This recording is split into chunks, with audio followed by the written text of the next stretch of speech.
আব্বা তুমি এখানে? বাবা তুই এখানে? আব্বা তোমার বাড়িতে খুঁজে পাইনি বলে এখানে এলাম। যাই হোক আজকে ফারাজ দে, এই একটা আমার তরফ থেকে উপহার সূত্র। আঙ্গুলে আঙ্গুল ছুঁয়ে শেখালে তুমি জীবনের পথ চলা, নিজে না খেয়ে আমার জন্য বাবা? হ্যাঁ তুমি খাওয়ালে শেখা। আব্বা পছন্দ হয়েছে এটা? হ্যাঁ রে বাবা, খুব পছন্দ হয়েছে। কিন্তু বাবা তুই টাকা কোথায় পেলি? আব্বা এটা স্কুলের টিফিন খরচ দিতে, ওই খরচের টাকাগুলো জমে জমে তোমার জন্য এই গিফটটা আনলাম। খুব পছন্দ বাবা। এইটা পরে সামনে বাবুদের অনুষ্ঠান আছে, ওই অনুষ্ঠান বাড়িতে আসবো, তোকেও নিয়ে আসবো। হ্যাঁ বাবা, খুব পছন্দ। বাবা তুমি আমার যত খুশির কারণ।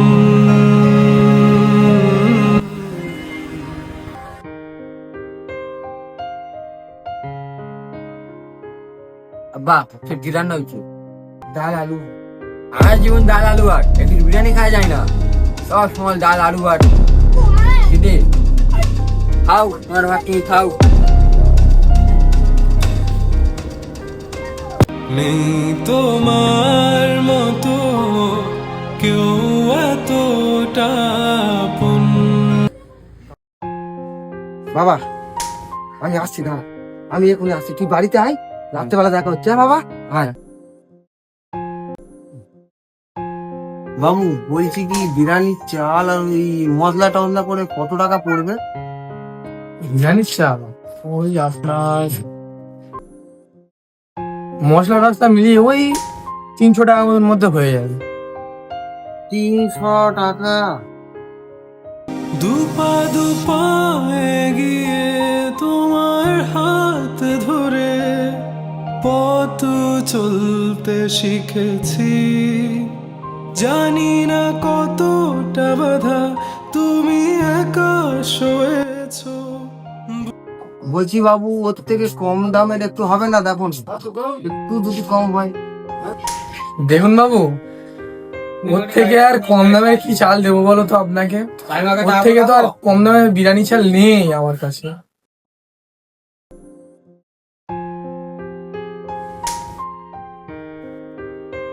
বাবু এইটা কত করে? এই চালে বিরিয়ানি হবে না? এই চালে তো বিরিয়ানি হয় না, এ তো ভাতের চাল, এ কিভাবে বিরিয়ানি করবে? বাবু আমাদের তো অভাবের সংসার, এই চালও আমাদের দুবেলা জোটে না। তবু ভাবছিলাম এই চালে একটু যদি বিরিয়ানির রং মাখিয়ে ওই মশলা টসলা দিয়ে বিরিয়ানি করতাম, ছেলেটা খুশি হতো।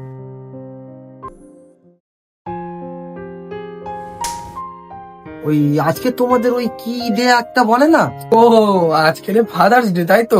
তো আমার ছেলে আমাকে একটা উপহার দিয়েছে জানো, আর ও খুব শখ একটু বিরিয়ানি খাবে। তো আমার তো সে সামর্থ্য নেই ওকে বিরিয়ানি খাওয়াবো। তাই বাবু ভাবছিলাম এই চালেই করে দাও। দাও দাও, তুমি আমাকে এই চালে 1 কিলো দাও, আর ওই মশলা যতটা পারো একটু কম করে দাও। আচ্ছা দাঁড়ান, আপনাকে আমি দিচ্ছি। বুঝতে দাওনি কিছু, আজ আমি হয়েছি বড়, নিজের মতো করে। আপনার চাল, এর মধ্যে সমস্ত কিছু আছে। বাড়িতে যান, বিরিয়ানি করে ছেলেকে নিয়ে আনন্দ করে খান। না না বাবু, আমার কাছে অত টাকা নেই, তাছাড়া আমি আপনার জিনিস নিতে পারবো না। কাকু আমার তো আর বাবা নেই, আর আপনি আমার বাবার মতন কাকু। আপনি কি এটা নিতে পারবেন না কাকু বলুন? আজকে যদি আপনি আমার বাবা হতেন তাহলে এটা কি নিতেন না? নিন কাকু, এটা দান হিসেবে না কাকু, আমি আমার বাবা হিসেবে আপনাকে দিয়েছি কাকু, এটা নিন আর আনন্দ সহিত খান। বাবা তুমি আমার বেঁচে থাকার কারণ। শুধুমাত্র ফাদার্স ডেতে নয়, আদার্স ডেতেও বাবাকে ভালোবাসুন। বাবা এমন এক অমূল্য সম্পদ, যার নেই সে বোঝে, আর যার আছে সে কদর করে না।